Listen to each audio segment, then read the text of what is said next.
The day of the traveling big top is gone. But for Collins, you're in luck. The circus is in town. I'm Lenny Scovel, and this is Stages.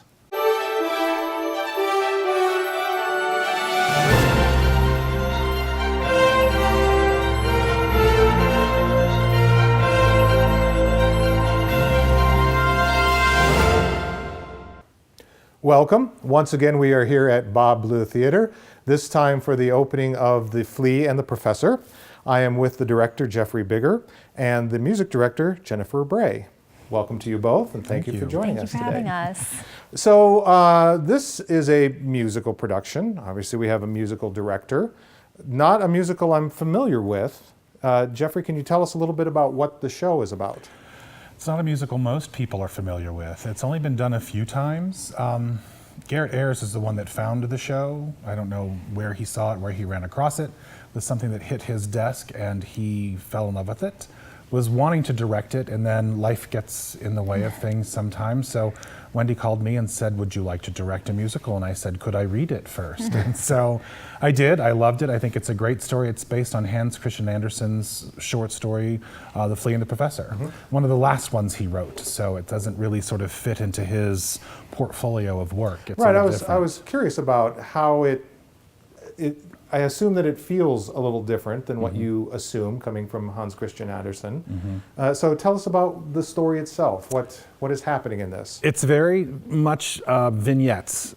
We have a professor who is married, is doing his show with his wife, and she decides she doesn't want to be in the business anymore. So one night during their disappearing act, she disappears and doesn't ever come back.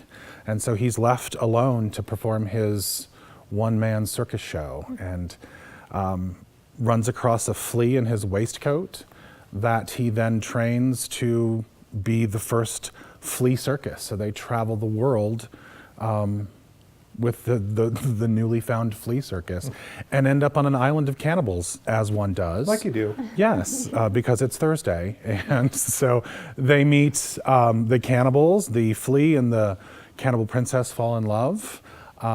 The professor is not at all content living in one place. He's very much a traveler at heart and wants to be back in the sky floating in his balloon. So he fashions a balloon out of hammocks and takes back to the sky, and all of the people on the cannibal island end up in the balloon with him, and then they all travel the world together with their newfound friendship and circus. Oh, it sounds quite fantastical, actually. Jennifer, tell us about your role as music director. So I kind of fell into the role. We were actually looking for a music director for this show, and it can be incredibly challenging when you don't have anyone on employment as a pianist, accompanist. So I started going through the music to learn, because I'm also in the show, I'm the cannibal princess. And I was trying to learn my part, and I came across some software that would allow me to program the music into a computer and play it. And I was able to work with tempos, I was able to work with the key signatures in order to put a couple songs in my range, so I sound amazing. And then Jeffrey said, great, you're the music director. So I took what I learned from basically keying in the songs into a computer and just translated that with the rest of the cast members to teach them the rest of the songs. So we're all, even though I'm the director, we're all self-taught. So it was a collaborative effort in that regard. Well, that sounds quite fun, actually. It was a lot of fun. And Jeffrey, I understand that this is your first turn at directing a musical, is that correct? That is correct. I have directed many shows, many shows. This is the first musical, and in your head, it's very easy to do when you're sitting at your desk alone with just paper and a pencil and perhaps a highlighter. And it's when all the pieces start to come together, and I was looking at it going, oh, we need to have someone play the music. Okay, musical director. Oh, sets, building the sets, lights, costumes, props, and the list just continues to grow. And dancing, choreographing. Thank goodness Frances Lister is available. She's amazing. So yeah, it was just a lot of moving parts, and I'm not used to all of that. Typically with a regular show, it's just the actors and you. Now I have to give up some power to the music director to sort of take the music in the direction they want with their vision that they see. Then you have the choreographer laying in their own vision with what they see, the set, laying in. So there's lots of moving parts with this. And so it's daunting, but it's also nice to give up some of that power to other people. And then you can all sort of sit around a table and collaborate. And so you have one vision at the end of the day, but many eyes working on how they want it to turn out. And I assume that when you're directing a regular production, a play, you have a sense of your actors' beats, the arc of their character development, where they're heading to. It changes in music theater, right? Because the convention is that the song is a new heightened reality, right? Yes. That you cannot express it with words anymore, and you suddenly break into song. So maybe you both can sort of answer how you work through this to keep the authenticity of the character moving from normal stage time into heightened musical stage time, as it were. What sort of process do you work through to achieve that? I think typically because I know where you're coming from, music thrown into a show then becomes music thrown into a show. But if you rip the music away and you just look at the lyrics, it's basically a poem set into a scene. So if you, the actor, approach it with that lens, you can still see your character through line, and you can see your build, and you can see what you need to do. Then layer the music back on top of it. It's sort of, they all work together. But it can be daunting, especially if you're not used to being in a musical. And we've got some folks, this is the first musical they have done. So I think show of many firsts, it sounds it's like. many Very firsts. Yeah, and it's exactly that. With a musical, you fall in love over the course of a song. So you don't have this underlying through line to get you there. You don't spend time falling in love. You look at each other and the song becomes your love story. From the musical direction standpoint, from that, when I put on that hat, it's looking at there's a lot of technical side involvement and working with people that haven't been in musical theater, and one person who hasn't been on stage before in a speaking role even. It's a matter of make sure you're looking out, make sure you're looking up, make sure you're loud enough and articulating those words. So, because if no one can hear what you're saying, they're not going to care what you're saying. So we worked a lot on that technical. Then it became a matter of let's play with it. Let's see where that takes us. Now from an actress standpoint, and when I put on that hat, it's a matter of taking those songs, and the nice thing about it being a children's show is there's no over cheesiness with it. You can take it to the far end of cheesiness, and I love that. That's wonderful because you have adults playing out a kid's story, and you get to be child at heart. I would imagine then that the cast is really gelled in this show. Did it feel more like a workshop almost than actual coming to rehearsal and production, or did it feel pretty normal in terms of the arc of how a rehearsal period goes? From my standpoint, from just the director's standpoint, I think it felt like any normal show. We just had new elements that don't typically show up on a Bas Bleu stage or in anything I've ever done before, because even Bas Bleu doesn't do musicals often. I don't know if they could say when they did the last one. So for me, from my standpoint, I thought that it was just very much like a normal production. I just had to make sure that I gave enough time to the music director to work with the cast, to sing and memorize and work on harmonies, and then give them the tools to work when they leave. Because typically it's just the script and you're at home with your words, and you just memorize your words and come back, lay your blocking in, and then off we go. With this, now you've got, I'm on this harmony line, I'm doing the thirds here, and I've got choreography I've got to put on top of that, so let me watch this video. So there were a lot more moving parts for the cast even. I think if you asked each one of them, their process would be different. Graham, who plays the professor, has done a lot of musicals, so he came in and jumped right in. Jen has been in musicals before, she jumped right in. And they were really able to sort of foster that with the rest of the cast, and I think sort of keep them in a spot where they felt comfortable with all of these moving parts. Yeah, and that's a fun role to be in, to sort of be that mentor figure. Who is your scenic designer? This is a fantastic set that we've got here. This is Bob Brady's work. He was interesting. We had our first meeting, and as a director, I sort of get in my head how I see the show. And I saw it as three-ring circus. And so I remember I sat down with Bob and I said, he said, what do you think? And I said, I see a three-ring circus, and was explaining what I wanted. He goes, what if we didn't do any of that? A typical Bray response. And I said, what were you thinking? And so he started to describe these units to do like these Balinese shadow puppets. Yeah, I was wondering. And I thought, holy cow, we can really then take this show to an island. So we've got cutouts of palm trees and volcanoes and trains and moons. I mean, it's just, we really allow the audience to see where we're going. And it's coming in black and white, so you can use your imagination to sort of fill in the blanks and fill in the color. I was just wondering about that, about what the audience experience would be like then, because it's surprising. I've experienced this with readers' theater. You would think, well, that's got to be dull, seeing actors just sitting in chairs and reading a script. But when you give permission to your audience to engage their imagination, my experience is that they become more engaged in what is going on. They have a stake in what is going on, right? They're no longer just consuming what you're giving them. They're taking an active part in it.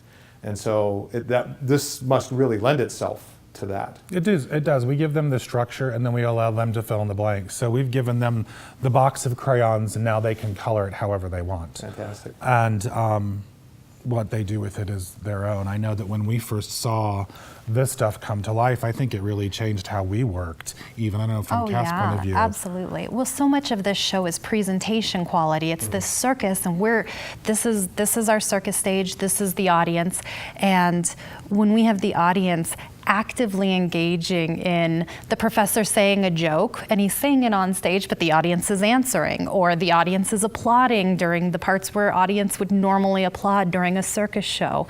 It's just wonderful to see that. And so we're bringing them in and making them part of the show. And I see so many smiles afterwards, just grins ear to ear saying, thank you for allowing me to be a kid again. Yeah. And it's kid friendly. Absolutely. Yeah. Is the story itself a kid story, would you say, or? I don't know. I mean, I've read the original story and it's a little disjointed. I don't know what he was thinking when he wrote it, because I've read it a few times while I was sort of doing research for the show. It's a very disjointed sort of story, but it fits in with everything he does. If you look at The Little Mermaid and the other things, the Snow Queen. So it is his genre, but it's one of the last things he wrote. So I don't know in his life where he was at that time. But it's an interesting story. Kids certainly can read it and take something away from it. It's not read or taught a lot in schools, or I don't know where one even interfaces with it most of the time, but I thought it was really interesting that it was chosen and it became a musical of all of his work. Well, and I think it's kid-friendly themes without talking down on an audience either. So you still have, bring the kids, have the kids enjoy this, learn some good things, laugh, but it's not just a kid's show. So we've had solely adults in the audience, and no one felt like they were being lectured at or given some, and here's your moral, or the more you know. They felt, just a moment, an hour and 15 minutes where I can escape and just enjoy what it would be like to be part of the Professor and Flea and run away to the Flea circus and enjoy the world. And, what you release comes back to you, and there's these light morals, but it's not shoved down your throat in any way. Well, and children's theater is a misnomer sometimes. It's a term that we have to be careful with. Exactly.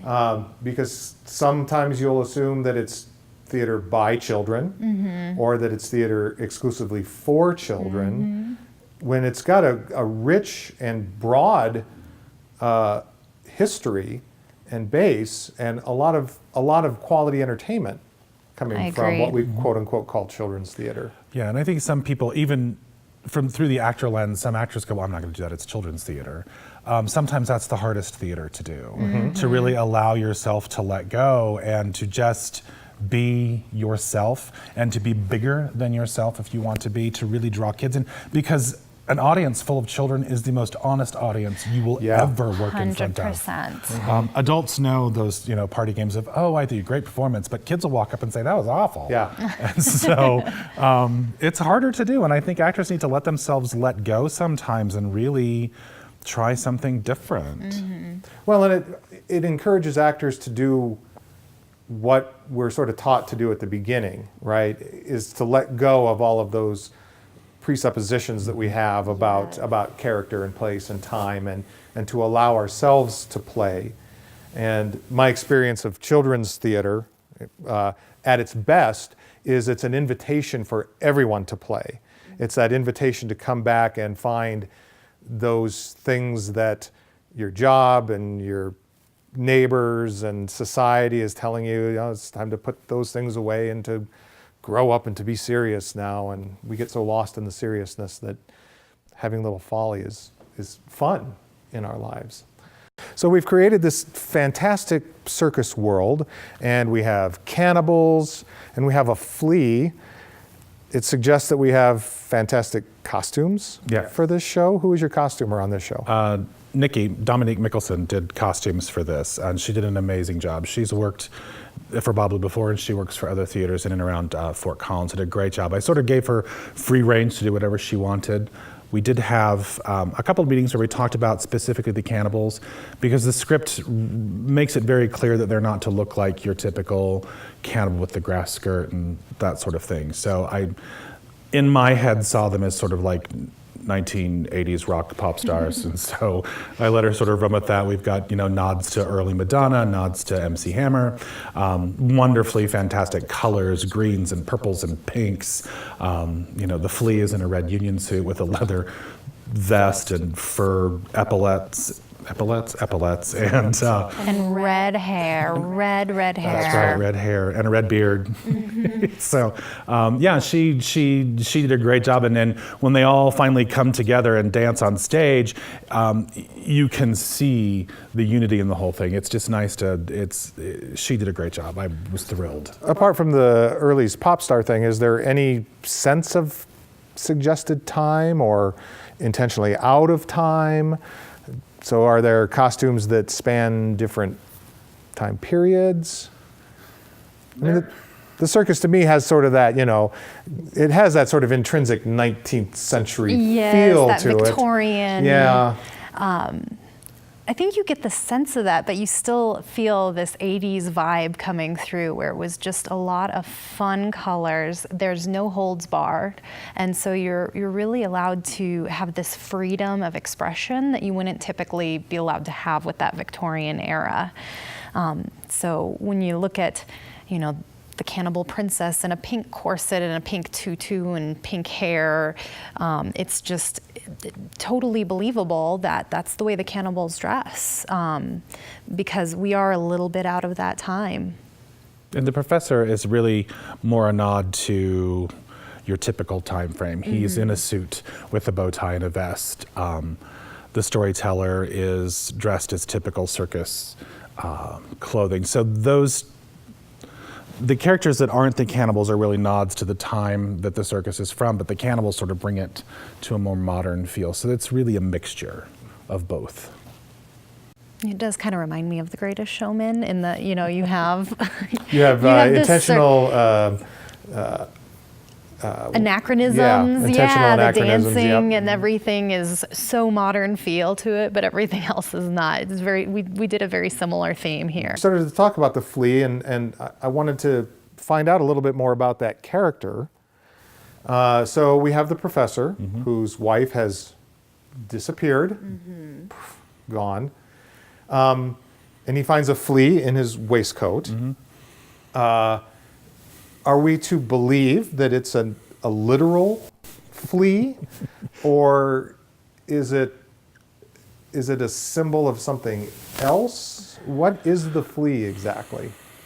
The flea could be two things. Well, let's go the literal route first, then we can talk about the philosophical route of the flea. The flea starts out literally, and we actually see a shadow of a cutout of an actual flea when we first meet the flea. And then the real flea comes out, and he's all 6'7" of somebody. So I cast the tallest person to play the smallest smallest character in the show. That's him at his most literalness. Philosophically, if we look at Flea, I see him as you're going to find salvation in the most minuscule places that you can. The smallest thing can save you from yourself, is sort of where the Flea I see coming from, because we meet the Flea when the professor is at his lowest, when he has nothing. He's, his friends have come and they've, punched a hole in his hat and ripped his costumes, and he's all alone. And I think that we all have those moments in life, and there's sometimes the smallest thing that pulls you out of that. That smallest thing that gives you salvation and shows you that there is a reason. And that philosophically is, I believe, where the Flea comes from. And it sounds like they don't, maybe at the beginning, I don't know, but it doesn't sound as if it goes in a codependent kind of relationship ultimately, because the Flea has his own self-determination and Yes, and even says at one point, I'm my own Flea. So he's making his own decisions and having his own way in the world, but he does have a connection with the professor. They are friends, true friends, and so that friendship is what sort of propels him to travel again with the professor, but then everyone else joins them on their journey. Yeah, friendship in unlikely places. Yes, that's a really good way to sort of summarize that. Yeah, friendship in unlikely places. So you say that the show doesn't have a heavy moral that it's trying to shove down the throat, but does it have a message? That's obviously one of the messages, but is there any more to it than that? In looking at it, there were those underlying messages that you could just stuff at an audience. And so I took it to its simplest spot and just looked at it from the friendship lens.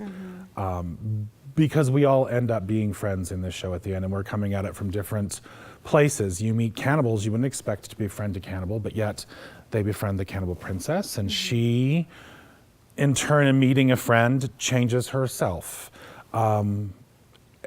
So I think, like I said, we could go a lot of different ways with that, but I think if we distilled it down to just a basic message of friendship, I think that's where this show lives. I think it's important, and we all know that friends are important.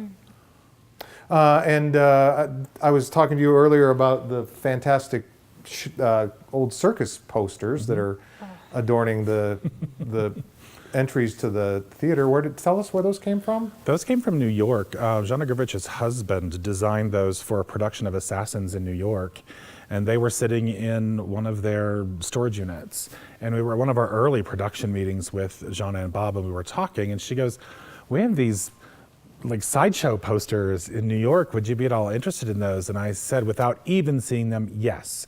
I'd like them for atmosphere. I'd sort of like them to greet the audience when they come in. I really wanted them in the lobby. I wanted to fill the lobby with all of these posters, but we have another show going on out there, and so the board nixed that. So we put them in the VOMs coming in, and I actually think it gives you that feeling of a circus when you walk in. It does. I noticed it right away walking into the space here today, in part because they're on fabric, and so you've got that sense of the tent sides as you're walking in, and also that there are these fantastic sideshow acts.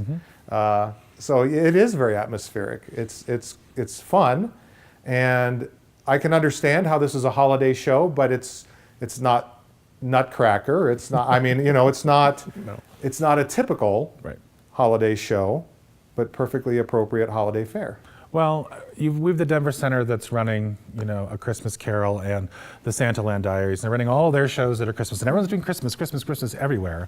And when we were talking in early marketing meeting, I said we should market this as it's not a Christmas Carol. Or what did you said? It's not. Oh, it's not the greatest show on earth. You're the Greatest Showman. It's the opposite of that. Yeah. You've heard of the Greatest Showman? This is not it. So says the opening number to the show. Yes. It's not the greatest show on earth. Well, it sounds like a fantastic production. I think audiences are really going to respond to it, and I hope you get lots of families. I hope you get lots of adults and kids at this show, and that they just lose themselves in the circus world. We hope so too. Jeffrey, Jennifer, thank you for joining us on Stages today. Thank you. Appreciate it.